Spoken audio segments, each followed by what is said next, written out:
Bismillahirrahmanirrahim. Assalamualaikum warahmatullahi wabarakatuh. Dan salam sejahtera kepada anda semua yang sudi untuk bersama-sama pada video kali ini di laman sumber inspirasi. Jadi tuan-tuan dan puan sekalian, pada video kali ini insya-Allah saya ingin mewakili sumber inspirasi untuk berkongsi berkenaan tentang tips bahagia. Bukan bermakna saya orang yang paling bahagia, orang yang memang bahagia, tidak. Tetapi sekadar untuk share something yang mungkin boleh menyentik kesedaran dalam diri saya sendiri, dan sama boleh kongsi kepada anda, iaitu berkenaan tentang kekeliruan terhadap menerima diri kita apa adanya, ataupun menerima apa sajalah, terhadap menerima apa saja terhadap apa saja. Maksudnya tuan-tuan dan sekalian, sebelum tu saya nak cakap sikit berkenaan tentang bagi orang Islam, kita percaya bahawa kita ini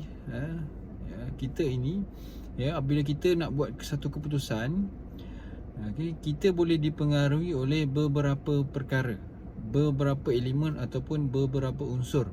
Walaupun akal kita ni dah tahu apa tindakan ataupun keputusan yang patut kita pilih, yang paling betul. Walaupun kita dah tahu, dah sedar. Contohnya, kalau nak pergi waktu azan, diri kita pasti ada terdetik satu situasi yang mana kita perlu buat keputusan, buat pilihan, buat tindakan, sama ada kita nak terus pergi solat ataupun kita tak pergi solat lah. Maknanya kita mungkin nak buat benda lain, kerja lain dan sebagainya. Pasti kita mengalami situasi tersebut. Maksudnya ketika mana kita perlu buat keputusan, buat pilihan, buat tindakan, kita akan terpengaruh dengan pelbagai benda, pelbagai unsur, pelbagai elemen. Kenapa saya cakap perkara ini? Sebab saya nak cakap berkenaan tentang kekeliruan terhadap diri kita, terhadap kenyataan menerima diri kita apa adanya. Tuan-tuan dan puan sekalian, saya bukan menidakkan sesiapa yang bercakap tentang perkara ini untuk jadi bahagia. Saya tak menidakkan, tetapi mari kita sama-sama berfikir sejenak bahawasanya bagi orang Islam, seperti mana saya sebut tadi, kita ini boleh dipengaruhi oleh pelbagai elemen dan unsur. Seperti mana saya sebut tadi, bila kita nak buat keputusan, kita boleh dipengaruhi oleh syaitan. Itu pertama bagi saya. Kita boleh dipengaruhi oleh nafsu. Kita boleh dipengaruhi oleh diri kita sendiri. Diri kita sendiri tu apa? Habit. Kita boleh dipengaruhi oleh akal kita. Akal kita maknanya yang tahu apa perkara yang sebaiknya. Dan kelima, kita boleh dipengaruhi oleh hidayah lah, oleh petunjuk, oleh ilham yang bagus. Maknanya bagi saya, ini saya punya pandangan lah, bukan satu fakta yang memang paling tepat. Ini pandangan saya. Maksudnya apa saja yang kita lakukan, kelima-lima ini boleh mempengaruhi cara fikir kita, cara tindakan kita dan apa saja. Maka itu akan beri kesan kepada diri kita dan akhirnya beri kesan kepada kebahagiaan kita. Seperti mana yang mention dalam video ini adalah tips bahagia. Jadi tuan-tuan, kita perlu peka terhadap lima-lima ini. Bagi saya, kita tak boleh terlalu mentah-mentah menerima diri kita ini apa adanya. Maksudnya, kita apa sahaja suara hati, apa sahaja yang terbit dalam diri kita, kita accept itu as diri kita. Sebab takut-takut, tuan-tuan dan puan sekalian, boleh jadi itu adalah ilham daripada syaitan. Boleh jadi itu daripada nafsu kita. Boleh jadi itu adalah disebabkan daripada diri kita, iaitu habit kita yang mungkin kita dah biasa lakukan perkara yang tak elok. Dan mungkin boleh jadi daripada kalau sumber yang baik, daripada ilham daripada Allah Subhanahu Wa Taala. Jadi biar kita ini buat tindakan itu perlu fikir terhadap kelima-lima sumber ataupun kelima-lima elemen ini. Maksudnya tak semestinya kita perlu accept apa saja insting ataupun kan ramai yang bercakap tentang intuisi dan sebagainya. Salah faham terhadap intuisi ini perlu kita perlu faham sebetul-betulnya, okey, kerana tak semestinya itu adalah ilham yang baik. Kalau kita pun tak pasti intuisi itu memang daripada diri kita ke, sebab dia ada 5 perkara ini. Sebab tu tuan-tuan dan sekalian, ya, kita orang Islam ada solat istikharah. Macam-macam lah. Kita boleh buat solat istikharah ni. Sama ada kita nak pilih jodoh ke, ataupun nak buat keputusan yang besar, nak berhenti kerja ke, nak berniaga ke, nak jadi, ada orang bila nak jadi perawat kena buat istikharah dan sebagainya. Jadi sebelum kita nak buat keputusan yang besar, kita perlu istikharah. Sebab inilah orang kata apa, satu perkara yang sangat penting. Iaitu dari mana sumber ataupun elemen yang akan kita gunakan untuk buat satu keputusan ataupun tindakan. Jadi sebelum ni kita mungkin ingat bahawasanya segala insting, segala intuisi, segala suara hati, segala ilham itu adalah memang baik ataupun bukan baik, tapi daripada diri kita yang sebenar. Jadi sekarang ni saya ingatkan bahawa tidak sebegitu. Ada 5 bagi pandangan saya buat masa ini. Pada 24 April 2021 pukul 9.57 malam buat masa ini sahaja. Mungkin saya ada lakukan perubahan dan sebagainya, nanti saya akan terangkan. Jadi begitulah tuan-tuan dan puan sekalian, bila kita menuruti apa sahaja suara hati, apa sahaja yang terbit dalam diri kita, maka kita akan bahagia. Bagi saya itu silap. Boleh jadi itu daripada syaitan, boleh jadi itu daripada nafsu, boleh jadi itu daripada kebiasaan diri kita yang tak baik itu. Maka itulah sebabnya ada istikharah. Itu sebab itulah kita ada penyerahan diri kita secara total kepada Allah SWT supaya membantu kita dalam membuat pilihan yang paling baik untuk diri kita. Sebab kadang-kadang kita ingat kita perlu mendengar suara hati kita, maka kita akan rasa bahagia. Kita berusaha mencari, kita rasa kita akan bahagia dengan cara itu.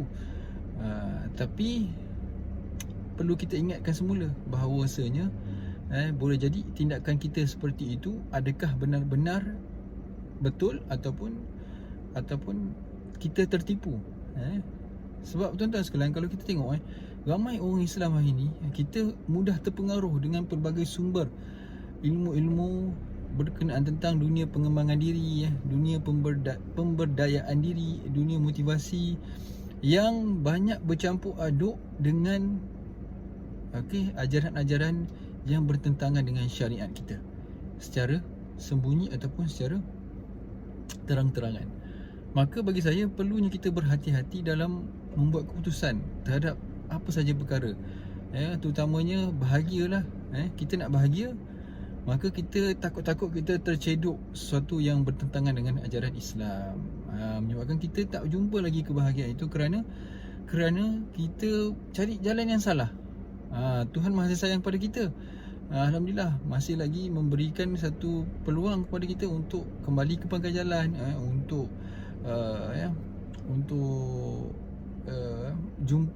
peluang untuk kita untuk cari jalan yang paling betul. Kalau mungkin Tuhan tak bagi peluang pada kita, dia biarkan kita berada dalam hanyut, kita merasakan diri kita betul. Ataupun dalam Ustaz Felicia selalu sebut, tindakan ataupun sifat yang paling buruk yang menyebabkan iman suka sampai adalah ignorance. Itulah sifat iblis, sifat orang kafir, iaitu ignorance. Tapi kalau orang yang berpeluang untuk mendapat hidayah, mereka perlu ada sikap ini, iaitu curiosity.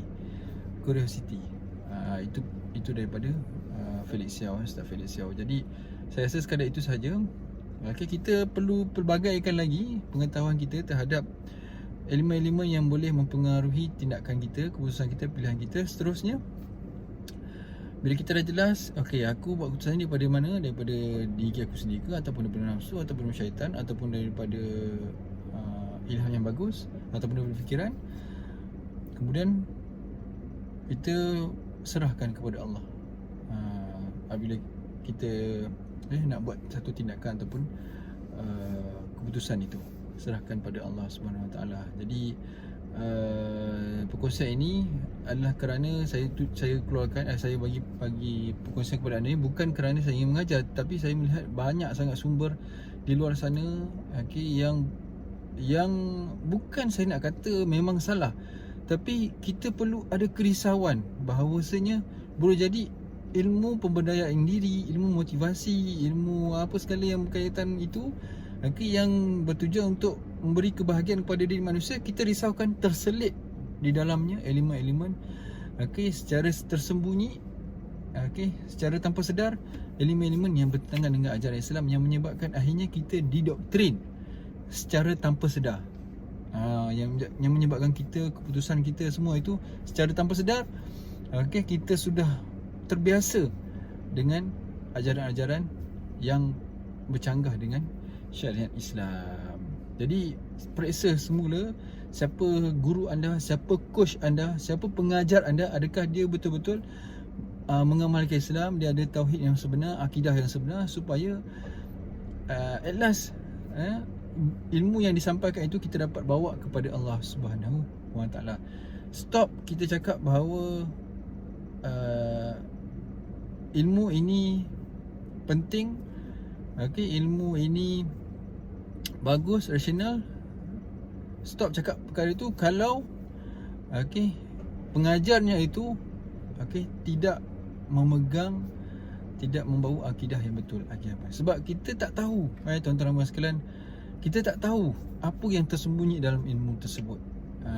Saya risaukan pasal diri saya sendiri, pasal untuk orang lain juga. Sebab tu saya share video ini supaya kita dapat jumpa kebahagiaan yang sebenar, tuan-tuan dan sekalian.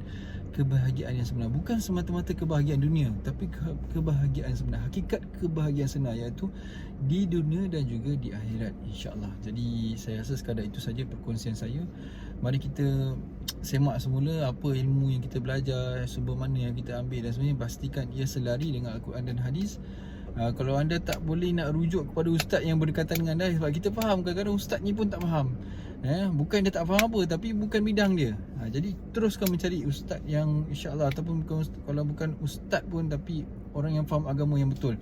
InsyaAllah semoga kita semua sentiasa dapat meningkatkan daya pemikiran kita, dapat meningkatkan ketakwaan kita kepada Allah SWT. Jadi sekian saja, kita jumpa lagi video akan datang. Kami doakan agar anda semua yang mendengar ini sentiasa bahagia, berjaya di dunia dan juga di akhirat, insyaAllah. Sila tekan butang subscribe di bawah. Jika anda belum subscribe, untuk sentiasa update video-video insyaAllah yang menarik, yang dapat memberikan kita sentiasa inspirasi untuk hidup di dunia ini dan seterusnya berjaya di akhirat, insyaAllah. Kita jumpa lagi. Assalamualaikum warahmatullahi wabarakatuh, dan salam sejahtera kepada anda semua.